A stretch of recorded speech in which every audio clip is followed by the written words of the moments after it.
Okay, hello. I'm Jeff Harold from Lake County Art League, and I'm going to be talking to Tom Trausch here, who's a well-known artist, lives in our area. And that music you heard was City Lights by Lemming Shepards.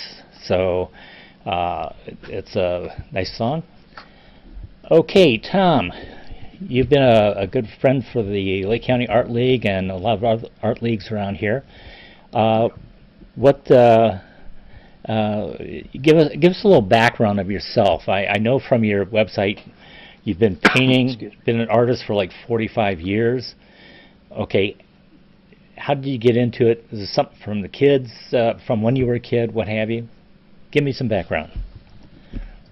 This is the biography time, huh?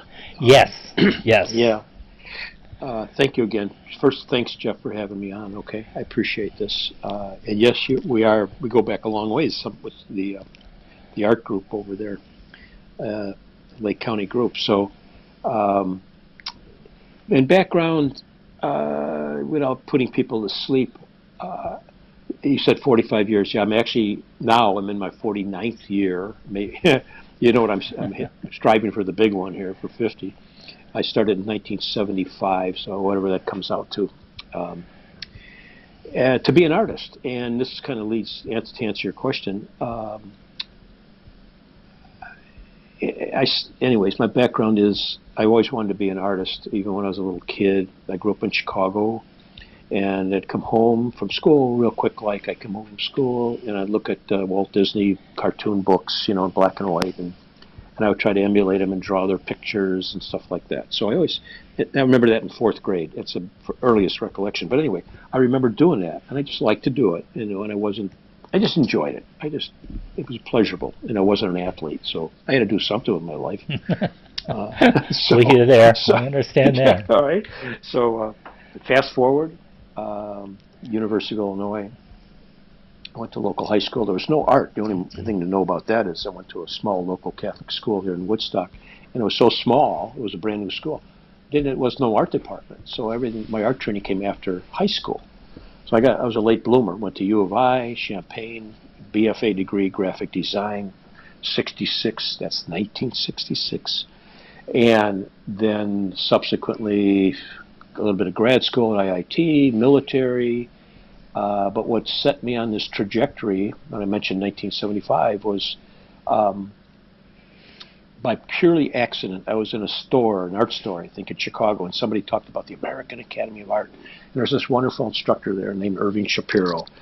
And I didn't know him, I didn't know the academy, so I went to night class. I worked during the day, and he really opened the door for me, and that's why I'm talking to you today, because I stood in front of his desk. And I was not an outstanding student. I was just another night student, one of the many. And I learned how to paint watercolor from him. And all he said to me, I was with him for a year or two or three at night, so I didn't get a full curriculum thing. I said, Mr. Shapiro, I had a meeting with him. I said, would it be foolish for me to be an artist? And again, I was not one of the big stars at the American Academy. I was just another painter. And all he did was he said, what do you do? And I said, I work for a photography company, Hedrick Blessing, and I make, I think at the time, $75 a week. And he said to me, could you always go back? Could you get a job like that or go back to that? And I said, yes. And all he said then was the thing that changed my life, Jeff, was you'd be foolish not to try. You'd be foolish not to be an artist. And that's all he said. And so I said, okay, I'll give it a shot. I moved back home. A roof over my head where my mother lived, and I thought to myself, I'm going to try this for 1 year to see if I can do it. 1 year to make it. Well, 1 year went to 5 and 10 and 20, and I kept sending Mr. Shapiro a card every few years, thanking him, and now I'm in my 49th year, so there's no turning back. I don't know what I'd do otherwise. The really bottom line is I love what I'm doing, and I'm approaching 80 years old. I'll be 80 in a few months, and Yeah. You could retire, of course. Thank you, sir. You could retire, and of course, everybody said, "Are you retired? You got your senior this." I said, "No, I'm not retired. I love what I'm doing. I absolutely love what I'm doing. I'm growing and love what I'm doing. So why would I retire?" And I'm happy because there's a challenge here. and it keeps you active. Okay. Yeah, that's excellent. I know my aunt was not a formal artist or what have you, but she painted, Hmm. and she was better than she thought she was. But when she passed away, she was 99, and Ooh. she was Yep. still painting. All right, so That's part of it. yeah, actually, I've looked at retirement from the standpoint of it's given me Hmm. the opportunity to do more with my photography and some digital art and work with Art League and things like that. So it's a great opportunity to do what you really love doing, just like you said. So, We're engaging our obviously senses, but we're engaging our brain also, oh and yeah, we're active, and I think it's this challenge of there's opportunity and there's a challenge there and to get better. Um, I always tell people I don't know how to paint watercolor. I'm learning how to paint watercolor. I know a few things, but I don't know a lot. But if you stay at it like anything, the piano or photography, whatever, you get better at it. So I'm happy. yeah, I'm happy with what I'm doing. I'm happy. yeah. Well, you learn as you go, and by this time you probably picked up a lot of tips. And so, for any people viewing this, hang on till the end because Tom's going to give us a few tips that apply to watercolor and probably oil painting, what have you. All right, Sure. and Oh, sure, sure. he's also judged a number of shows, and he'll give you some pointers on shows, on how people judge shows. Hmm. So hang on, that's going to be a good one.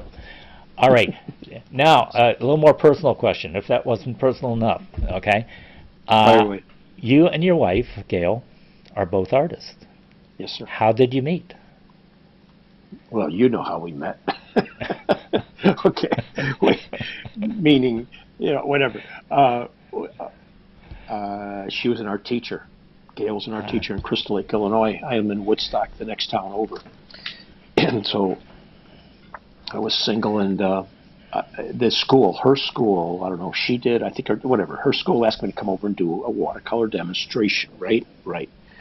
So they set me up in this big gymnasium, not auditorium, and about every 45 minutes they trucked in a new class, and I would work on the painting for each class that came through over that whole course of the day. It was a big watercolor too, I remember, and so I got this big painting, and they liked it, and they eventually got it, I think. But at the end of the day, my wife Gail is not a large woman. She was slender and whatever. So I go to her art room, and how big art books are, like photography books, how oh heavy yeah, they are, oh coffee yeah. table books. She's got a stack of these art books on her counter, ready to take to her car. So I said, she knew who I was, but she didn't know me. So I said, Gail, can I help you take these books to your car? Can I carry them out for you? She says, no, thanks. I'll get a fifth grader to do it. So I blew that. So I said, I can't be quite so subtle. You just got to ask her out. I just got to ask her out, which I did, and da da da da. And one thing led to another, to another, to another. So because of art, Gail has a couple of degrees in art, illustration, art education. That's our course, our common glue. We are in different we're on different trains, okay, different tracks, but we do critique each other in a fair, honest way, loving way. But she's helped me become a much better artist, okay? Oh, that's great. Yeah. That's fine. Okay. I'm sorry. I'm getting senile. I had a question I was just going to ask you, and no, it slipped my mind. Okay. About how we I met or went carrying our off art track. books? No, No? it was. Oh, I know what it was. Sure, sure. You do a lot of watercolors. Is what Yes, I've yes, seen you sir. do demos and everything of, and I noticed also you do some oil. Yes, What sir. is your wife? What is your wife? Does she have a specialty that she Good, likes, or? very, yeah, good question, Jeff. Good question. Gail does, she works in acrylic, some watercolor, some acrylic. Um, but bear with me a second here. There's a difference I think, between talent and creativity. I mean, you could say they're the same. Gail, and I'm not, yes, we're both of those creative. She's much more creative than I am.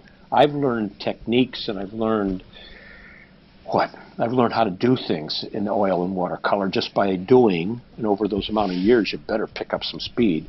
But she's creative, and she can give, I mean, if I said to her, come in here right now, hon, she'll come up with 5 ideas, creative ideas for one artistic image. I mean, she just has ideas and ideas. Do this, collage, what about this? What about turning it upside down, adding this, changing that? So she's illustrated, her love is animals. She loves to do animals, does them much better than I do. And she loves to be creative with illustrating and writing children's books. So when we travel, she takes the people that we meet and incorporates them from whatever location, whatever country we're in, into her story, and she makes up a creative story and illustrates it. Yeah, I don't think a lot of people realize that there's really a difference between creativity and in some places it's referred to as vision, and just technique. Yes, I teach photography. Okay, on my first lesson, actually on my website. Okay, the first thing you see up there is Ansel Adams, who was one of the most famous photographers in the 50s, 60s, and 70s, and he talks about how he can teach you how to develop, how to take an exposure reading. Okay, but everything else, the vision, he cannot teach you. Correct. You have to have that. That is and that's correct. what I don't think a lot of people realize the difference in there.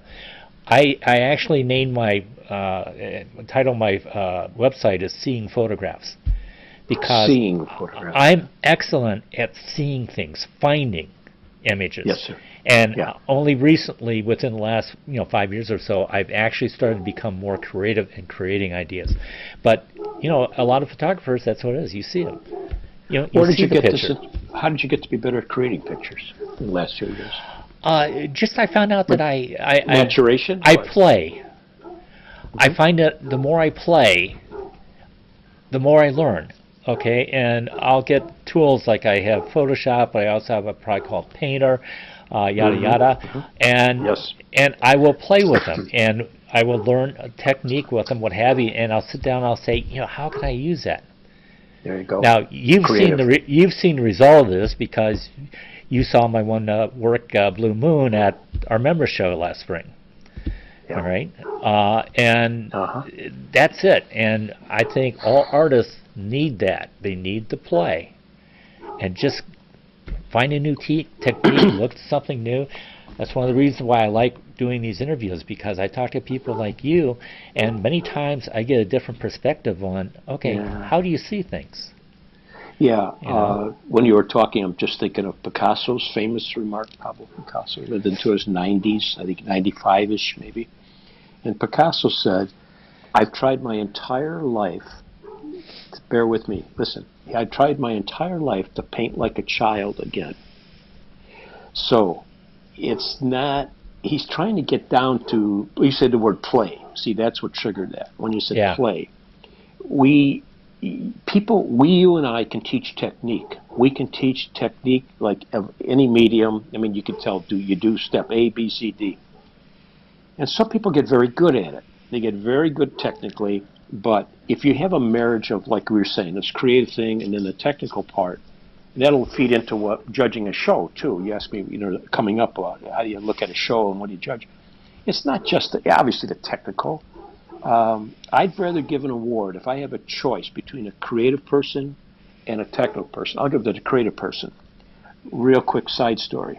I've been in Knoxville, Tennessee recently. A 4-year-old boy, he goes to 4th grade, and he's the son of my niece, make a long story short. So Evan and his buddies are writing books. They're creating and illustrating books in 4th grade.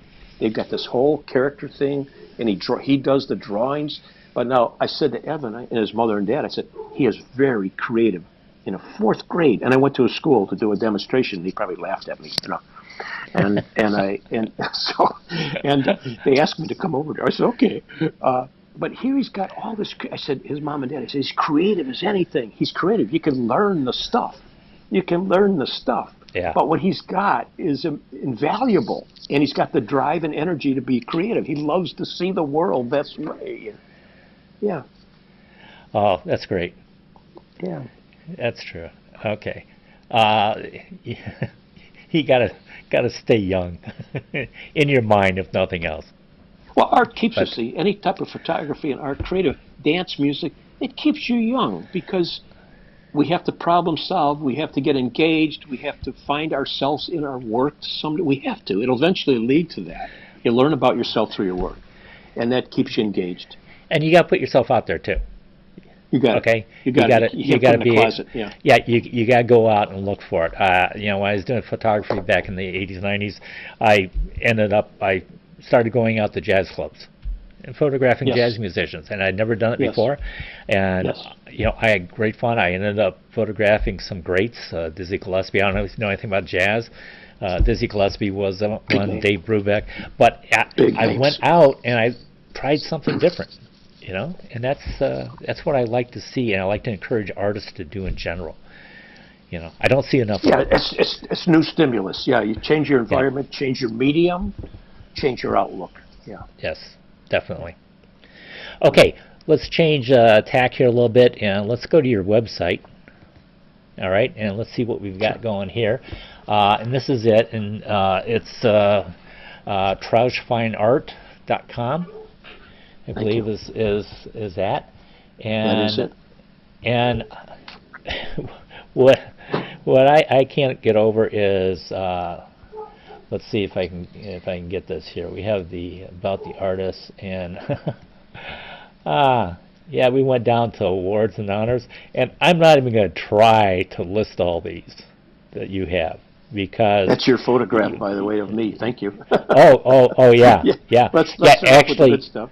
Yeah. yeah. Yes, thank you very much. A little plug for me. You bypassed that. Yeah. Yeah, well, I talk enough in these things, but yeah, that was Tom when he was judging one of our member shows. Jack So and Benny I show. I happened to catch Jack it. Benny Center. Yeah, Yeah. Jack Benny Center. Yep, yep. Hmm. Okay, but I mean, this list of Stuff. awards is just amazing, and yeah, it only Thank you. goes back to 2015, I think 2013, which I'm sure Yeah. you probably had some before then. But I had one at least. Yeah. yeah, that's Yeah. I think Thanks. that's great when you get those sort of things. Me, I'm happy when I get into a nationally juried exhibition, Now, there you and go. There you go. I try National. to get in one or two Yeah. of them a year. So Yeah. I shoot That's major. for it anyways. Yeah. So No, anyways, congratulations. if yeah, I'm waiting for to hear about one today too. So anyways, Good luck. Good luck. look at your gallery. And unfortunately, uh, you have a lot of individual pictures here and stuff that is sold, okay, and stuff that Yeah. hasn't. You got watercolor in These here. are watercolors. Yeah. Yes, Yeah. yes, and these are absolutely wonderful. You got an oil down here, Appreciate it. Appreciate it. Yeah. and I love these. And one of the things I love, and I'm going to talk about this in a few minutes, as I told you earlier before we started this, your colors.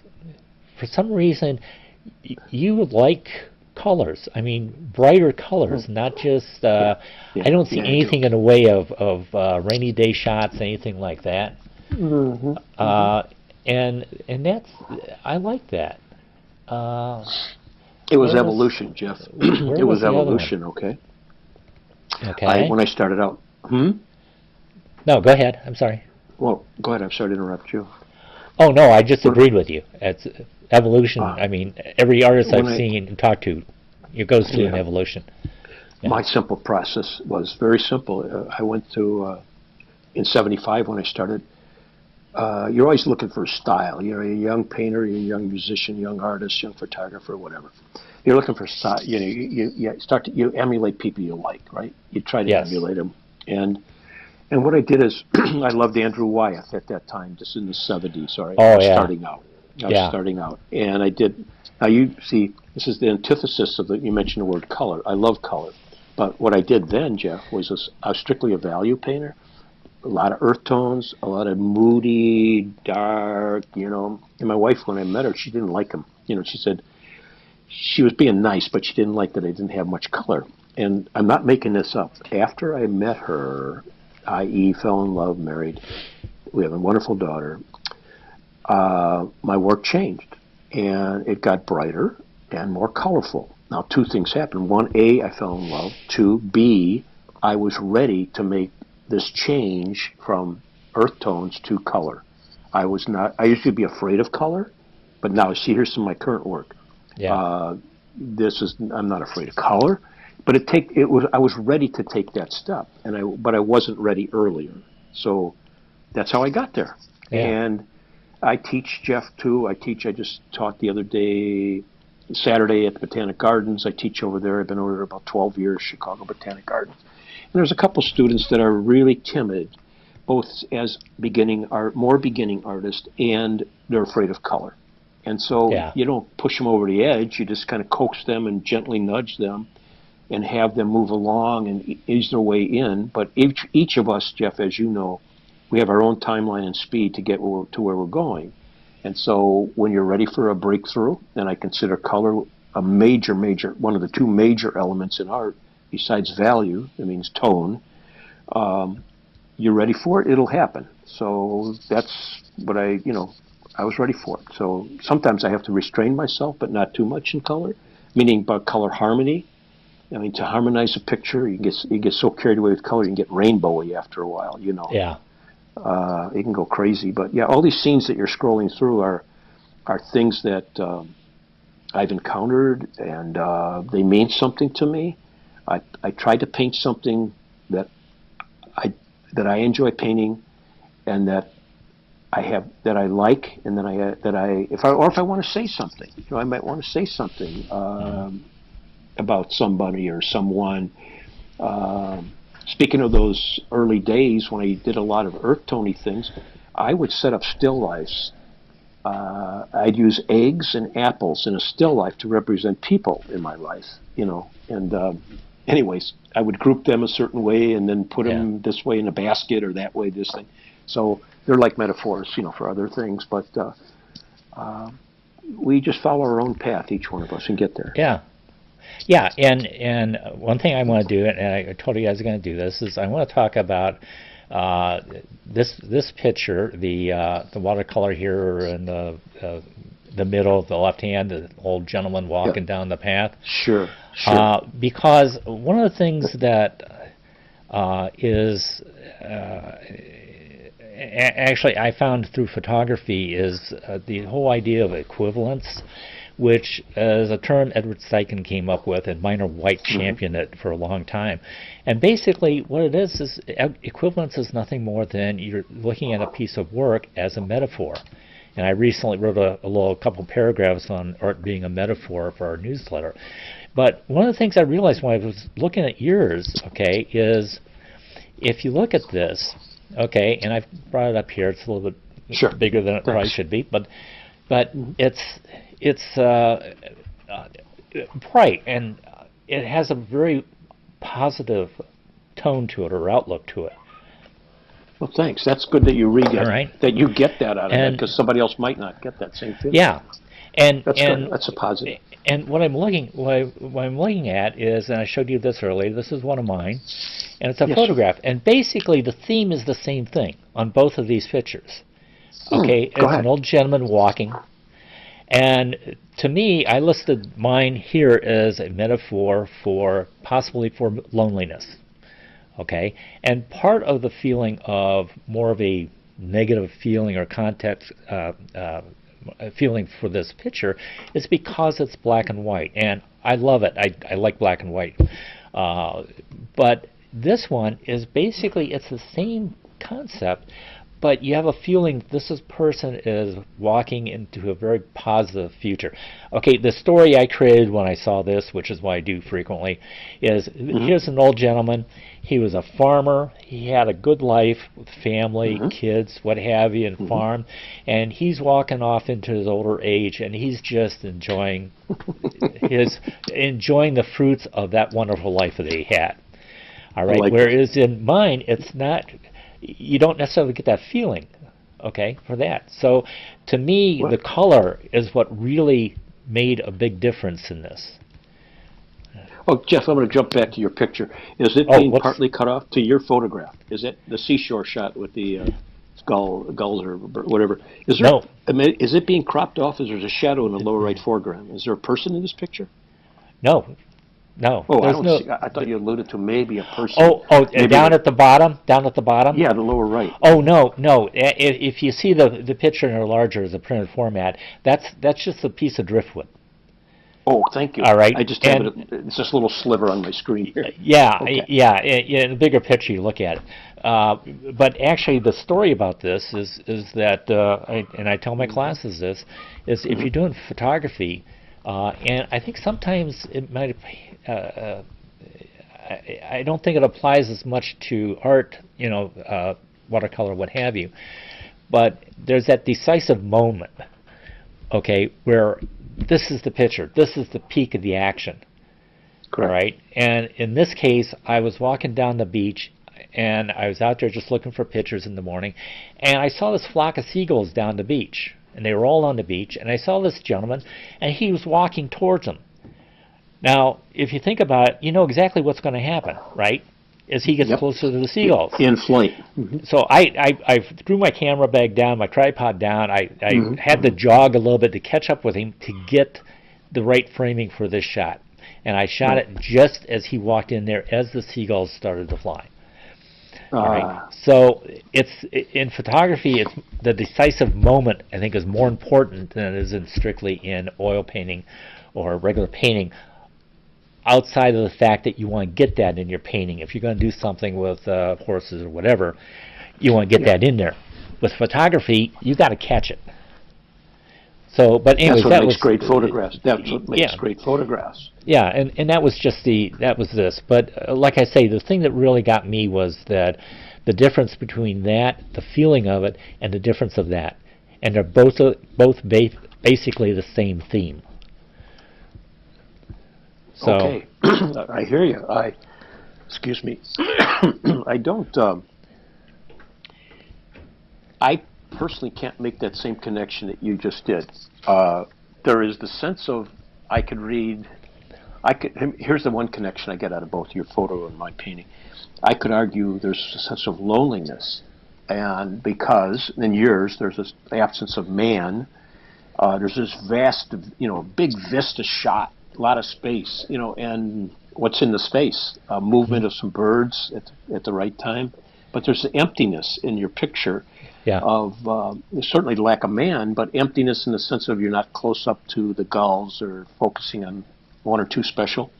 Mine, should I mention a few things about him, about this painting? Yeah, go ahead. You were partly right. Real simply, I teach plein air. That means on plein air. I'm painting in the open air. I teach it a lot, and I go out all 4 seasons, including winter. But this particular painting, this is a reenactor, and this is, believe it or not, I'm in Schaumburg, Illinois. Not at the mall, you could tell. This is a farm, a farm called Volkening Farm, and it's in the city of Schaumburg. And so it's a farm that's been there a long time. The Germans settled Schaumburg, of course. And he's a reenactor. And I was teaching, and on the corner of my eye, I see him. He left his whatever he's supposed to be doing, and with us at the house or whatever. And he's walking down this path. But there's horses to the right, which I didn't put in. They'd be distracted. So I'm watching him walk away, and I'm talking to a student. She's painting right to my left here. She's painting the same scene without the guy. Excuse me, and it even felt more empty. But I watched him. I love to paint people.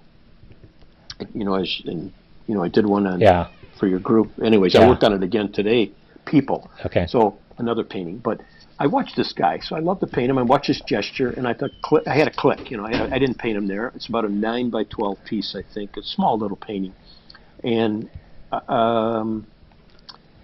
what does it represent? Yeah, going into something or away from something or into the future. I don't know.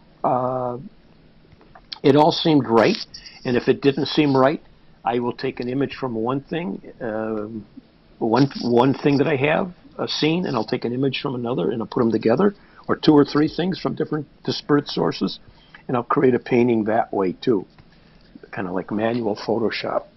so, Yeah. so this just, I like this idea that he's walking away because we don't know who he is.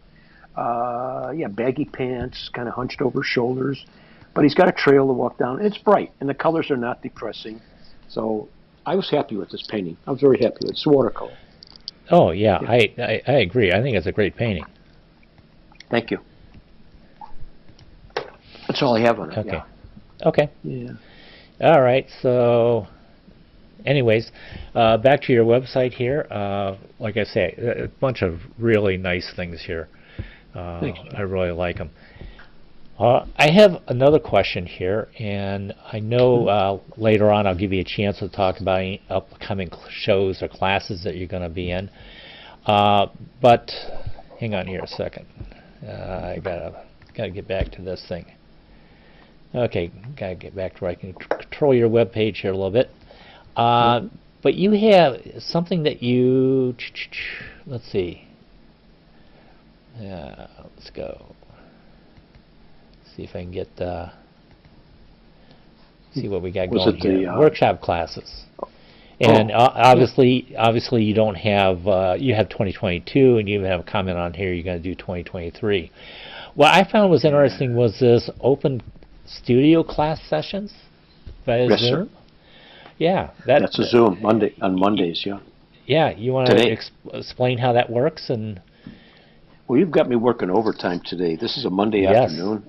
Yes, yes. I just taught my Zoom class this morning. We've already paid you for this. That's right. Now you got to suffer. Now you got to suffer. You're funny. Yeah, I teach a 3-hour Zoom class. I'm in my studio in Woodstock, Illinois. Students are from everywhere, and it's a 3-hour, like Jeff said, open studio, and that just means you can paint anything you want. And I encourage people painting anything they want. It's from 9 to 12. What was I going to say? Paint anything you want. That's how I think, if you go down the path of what you enjoy painting, I think you'll be a better painter. Instead of just painting what's popular, what sells, or like you want to paint like somebody else all the time. You'll eventually want to paint like yourself and be you. But my students, the only thing other than them painting what they want to paint is once in a while, so many weeks apart, I'll do and I don't like to do this and they know it, but I'll do a paint along where we can talk about sharing techniques that way of working with the same image, but we can talk about how to paint it, the techniques of painting this. So I always encourage them to, is there anything I can do? And I'll do this a lot spontaneously, Jeff. Instead of me setting up a paint along, during the class time of Open Studio, I have a small watercolor tablet, and I'll just pick that up, get my paints. They're all ready to go all the time, and I'll just illustrate, paint, problem solve right in front of the student of what they're working on that they're having trouble with. And I think that's an effective way of teaching because they can understand instead of me verbalizing or I'll get to it next week sort of thing. We just do it right then. So, so I enjoy the classes. I enjoy teaching, okay? And I teach at like I said, the Chicago Botanic Gardens, the North Shore Art Leagues. You have to go to their websites. I got a lot of classes at the Chicago Botanic Gardens right now, and then I do a lot of commission paintings also. But other than me, anyways, I could tell you other things I'm doing, but teaching's important to me. I love to be with artists, photographers, communicators visually. I just love that, okay? And share ideas. So. Yeah. Okay. Let's go ahead and I'm going to go back here and let's see what we got here. Okay. And I'm going to cut here. All right. And now it's time for the quiz, so to speak. Yeah, how much time? I have no idea what time frame we're on here. We're fine. Okay. About ready to finish it here. But this is a point where I'd ask you to come up with maybe 3 tips for people doing watercolor that would benefit just about anyone. So what 3 tips do you have? Stay out of art. You're not going to make any money. Get out of here. Get a real job. Yeah, the only reason you do this is because the fire burns that way. You have to be very perseverant. To answer your question specifically, um, I was never discouraged to be an artist from my mother and my father, my father or mother or father at that time. I was never discouraged. It was always go ahead, go ahead. You know, we'll get you there. You know, we'll take care of the tuition, that Yeah. sort of thing. So I was never. It was never like, oh, you're never gonna make any money. Get a real job. You know, get a serious job. No, no, no, no.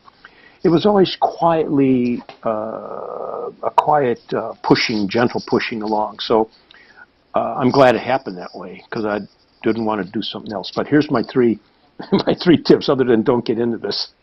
My first tip is um, it doesn't matter if you're a photographer, painter, or whatever medium it is, but I have a note here of I already probably mentioned this once.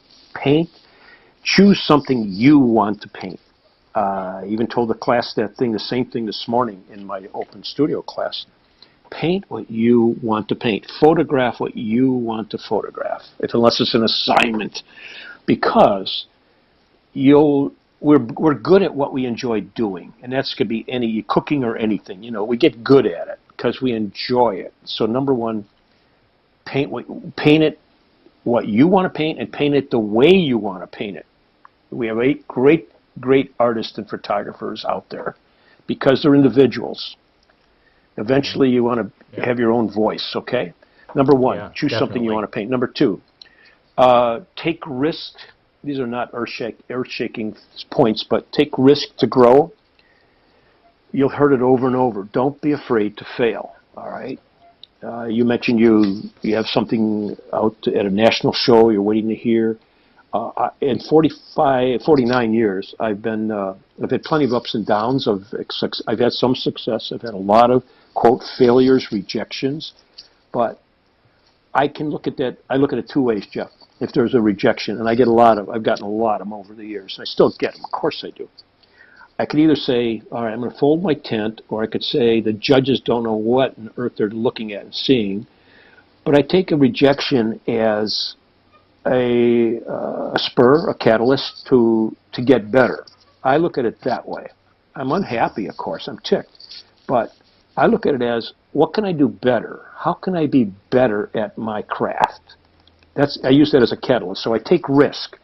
I take risks, and I'm not afraid to fail. I know I'm going to part of it's going to be negative. I won't get into everything. I won't sell everything, but I'm not afraid to grow. I won't grow unless I take risk. We've all heard that. And what does take risk mean in painting? I'm not sure, and this is after, I don't know, a few thousand paintings. I don't know how many thousands I've done, literally. But there's a lot I don't know. And I'll come to a juncture in a given painting, and I'll think, I don't know, man. I could play it safe because I could lean on what I've learned before, use what I've learned before in this particular instance, and play it safe. Or I can throw in a totally different color, a totally different value, more texture. I could go crazy and do this idea, but let me take a risk. And of course, what happens normally is I'll have a better painting. Not all the time, but I'd Yeah. rather take the risk and fail than not take the risk because I Yeah. will grow It from makes that. sense. Does that make sense? Yes. So take Oh yeah. risk to grow. And number three, simple one. This is not earth-shaking either. Buy the best materials you can afford, especially in the watercolor medium. The brushes you use and the paper you use and the paint you use is really important because if you buy cheap paper, it's going to pill, it'll buckle, it'll and cheap paints are going to look watery and thin. Cheap brushes will shed their hairs. Buy the best materials you can buy because we got enough problems trying to problem solve in our painting, let alone having our materials work against us. So those are my three ideas, okay? All right. Sounds good. I don't know if All there's right. anything new there, but hey, And well, hey, no, it's important to hear those things, all right, especially for newer artists. okay, Okay. So then the other thing is when you're judging a show, what sure, is it you look for? all right. Here's what I look for. It occurred to me. I've judged shows before, yeah, different places, different whatever. And it's interesting to watch the next year or the next year what the judges choose, because artists enter a lot of shows with new paintings each year. But it occurred to me not long ago, Jeff, that what I was going to say, I chose a show. You know, let's say there's 100 paintings, or whatever. I chose my award winners were almost not identical, but 80% of what I chose my year that I judged were almost identical to what the next judge chose also. Not 100%. What that tells me is we're choosing what we consider really good work. Yeah. It's not just my taste. So here's specifics. Definitely. What do I look for? The obvious, two things. I look for the elements of art. This is the technical stuff. The elements of art, drawing, value, color, composition, edges, technique.